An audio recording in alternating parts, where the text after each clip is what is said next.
తెలంగాణ మనం చూసుకున్నట్లయితే ఇక ఇందిరమ్మ కమిటీలు అయితే రాబోతున్నాయి. గ్రామాల్లో ఏ పథకమైనా సరే వాటి ద్వారానే లబ్ధిదారులకు ఎంపిక, అమలు కూడా.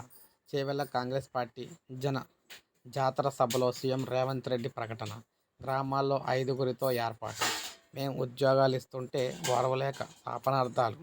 కేటీఆర్ దమ్ముంటే ఒక్క ఎంపీ సీటైనా గెలిచి చూపించు. ఇది ఇనాం కుర్చీలో వారసత్వంగా వచ్చిందో కాదన్న సీఎం. కాంగ్రెస్ ఇచ్చిన 6 గ్యారంటీ పథకాల అమలు కోసం గ్రామాల్లో ఇందిరమ్మ కమిటీలను ఏర్పాటు చేయబోతున్నారు. ప్రభుత్వం ప్రకటించిన ఏ పథకానికైనా ఇకపై ఆ కమిటీ ద్వారానే అర్హుల అనర్హులను ఎంపిక చేస్తామని సీఎం రేవంత్ రెడ్డి ప్రకటించారు.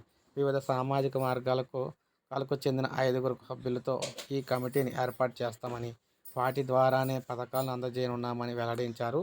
రాష్ట్రంలోని ఈ విధంగా అందరికీ కూడా ప్రజెంట్ ఇందిరమ్మ ఇళ్ళకి సంబంధించి ఈ కమిటీలు అయితే చాలా ఇందిరమ్మ ఇళ్ళకి సంబంధించి కావచ్చు, ప్రతి పథకానికి సంబంధించి కావచ్చు, ఈ కమిటీలు అయితే ఎంతో ఉపయోగపడతాయన్నమాట ప్రజలకి. ఎందుకంటే పథకాలన్నీ కూడా క్లియర్గా అన్ని సామాజిక వర్గాల వారిని ఈ కమిటీలో ఉంటారు కాబట్టి వారి సామాజిక వర్గానికి అన్యాయం కాకుండా వారైతే పథకాలను శాంక్షన్ చేయడం జరుగుతుంది.